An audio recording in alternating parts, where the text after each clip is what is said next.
Hello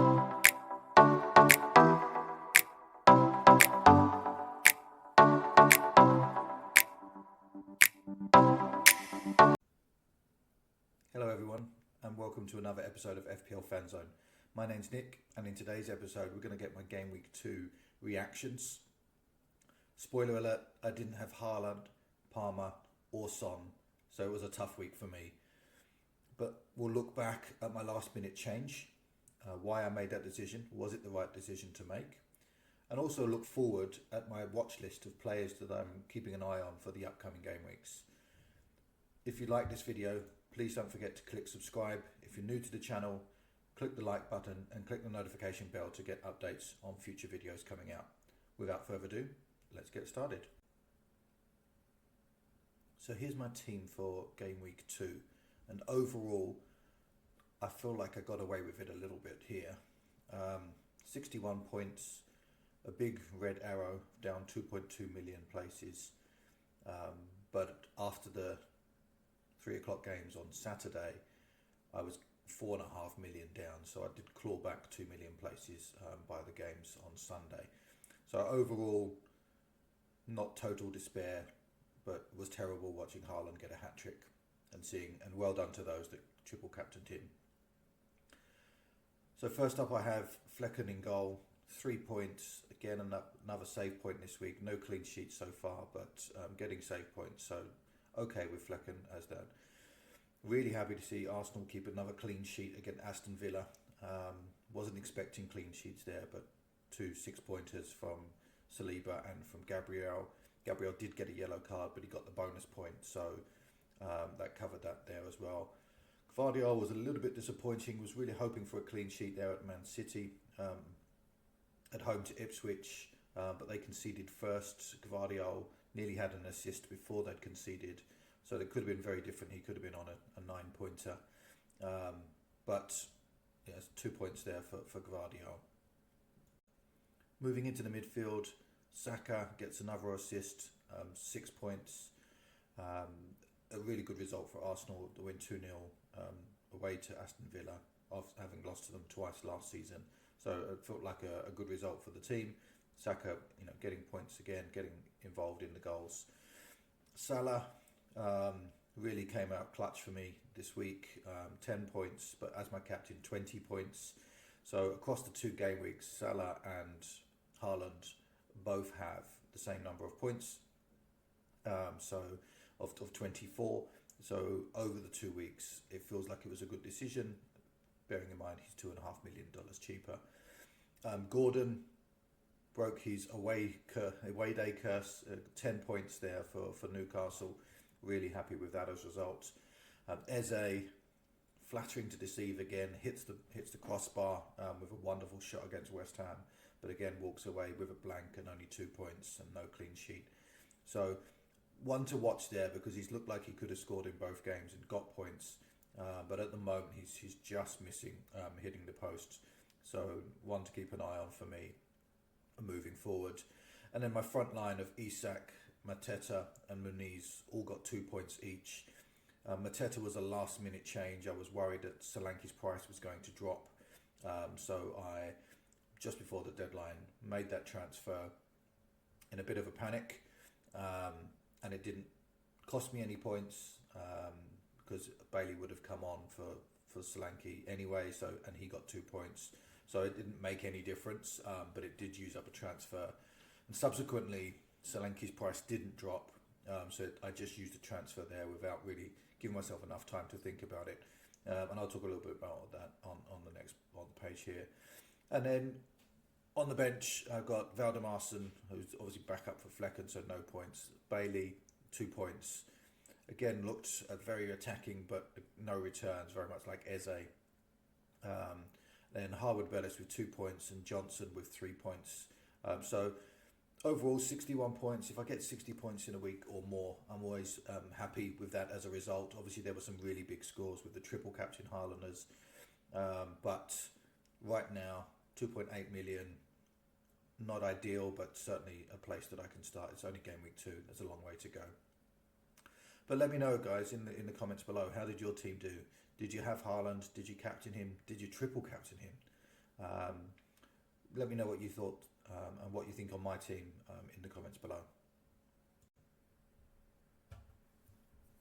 As I mentioned here, just before the deadline, in my final thoughts video last week, I had 4 options that I gave myself on what to do with the Solanke saga. My first preferred option was to just leave it as it was, roll the transfer, get 2 free transfers for this week, get more information to make the right decision. Obviously, the only reason I decided against that was the potential price drop, which would then have ruled me out of a few of the 7.5 million options. It turns out that the price didn't drop, and I would have had two free transfers this week. There was a 0 points difference in that as well, so it would have been a really good option to have just stuck with my guns and just rolled the transfer, giving me more options this week. Option number 2 was to move Solanke to Mateta, and obviously while this was a straight swap, no cost, it was a free transfer. I didn't have a lot of data on Mateta, but of the 7.5s, he was the only one that I thought would get returns. You know, looking at some of the others there, like Darwin, just wasn't playing at the moment. So Nicholas Jackson, again, Chelsea looked all over the place. I made that change because I was worried about the price change. So what I did was I made that change just before the deadline. Mateta, of course, then blanked. His data did look good. His underlying data did look good. And their fixtures aren't terrible moving forward. But of course, now I've only got 1 free transfer this week. But no real impact there. The third option was one that I actually said earlier in the week, just because I was so worried about Haaland on there as well. So moving Solanke to Haaland and then moving Salah down to Rodgers to fund it for a -4. And actually, there would have been a 16-point difference there. And then obviously with the -4, that's a +12. So sometimes, guys, actually taking the -4 is the right decision to do. Now, Haaland could have had 5 goals in that game, but he got the 3. He got 7 points more than Salah, and obviously as a captain that would have been 14 more points. So it was a real looking back, going, okay, and very rarely do I actually give myself time to go back and look at the options that I was doing. So that looks like it would have been the best choice to have made last week. And then my fourth option, which I put in, was Solanke down to Armstrong and then using the money to move Gordon up to Foden.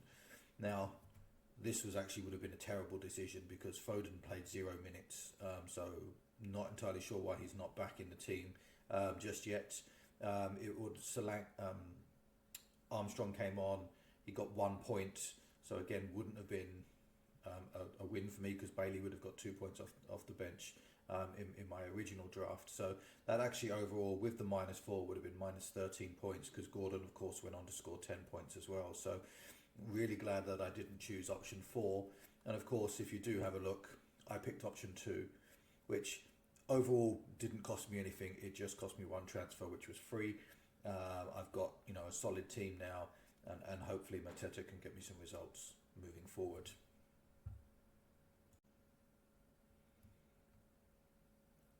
Moving on to the results for the week, and right now, if you look across the week, there was 4 clean sheets, 1 for Arsenal, 1 for Tottenham, 1 for Nottingham Forest, and 1 for West Ham. So 5 clean sheets and 1 for Liverpool as well. So again, last week there was 6, this week there was 4. So there seems to be a few more options around the clean sheets for this year. The real standout fixture, of course, was Chelsea beating Wolves 6-2. I just personally didn't see that coming. Chelsea seem very, very hot and cold and erratic at the moment, with Madueke getting a hat-trick and Palmer getting a hat-trick of assists. Spurs obviously scoring 4 against Everton would suggest that Everton are in a real defensive struggle at the moment alongside Wolves. All of the newly promoted teams all lost. Man City winning 4-1 is not really a surprise, and probably the worst thing that could have happened for Ipswich was them scoring first, because it really kind of set a fire under them to come back and score 3 goals within 10 minutes after that as well. So outside of that, all of the other results looked fairly normal. Arsenal could have easily been 2-2 against Aston Villa. Watkins missed a couple of chances there.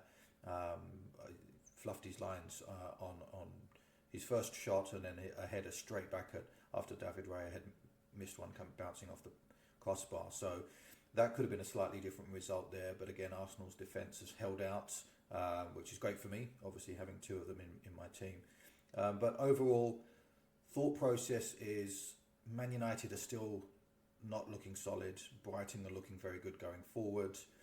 Wolves look like a team that are very weak at the back at the moment and will concede a lot of goals.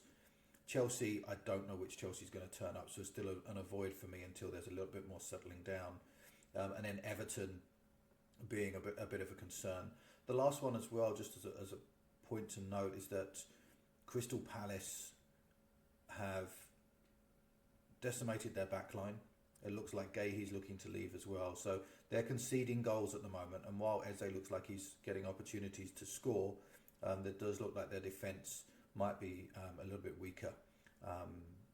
So therefore, one just to keep an eye out for future decisions as well. But guys, let me know, what was your standouts for the week? Any surprises for there? Anyone that that I thought was a surprise that wasn't a surprise to you? Chelsea fans, let me know. Do you think 6-2 is we can expect more of that each week, and maybe I need to get one or two of their players into my team? Next up, my defenders watch list. And right now I'm really keen to see if there is an emerging 4.5, but there's none real standing out to me at the moment.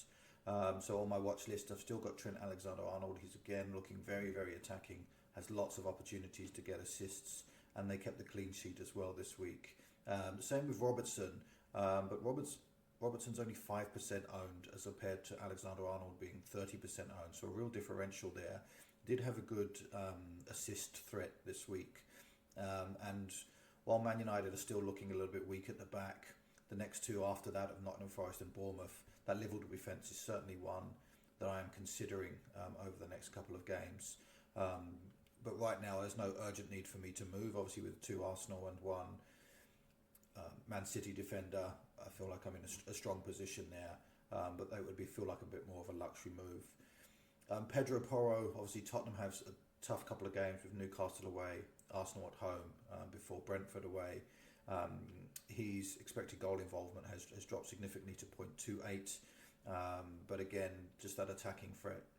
They kept a clean sheet this week, so I just at the moment I'm just keeping an eye on his attacking stats to see how that balances out against the clean sheets moving forward. And then I have put in here my preferred 4.5 at this stage, which is Robinson from Fulham. Only 0.06%, 0.06 expected goal involvement across the two games. But the next couple of runs, Ipswich away, West Ham at home, Newcastle at home. It feels like there's clean sheet opportunities there. He does have some attacking threat, but obviously clearly not as much as the others. But then he is significantly cheaper as well. So these are my defender watch list for game week 3. Moving up the pitch and into midfield, there's a lot of opportunity here at the moment, and this is really making me starting to think of, should I have gone for Haaland instead of Salah?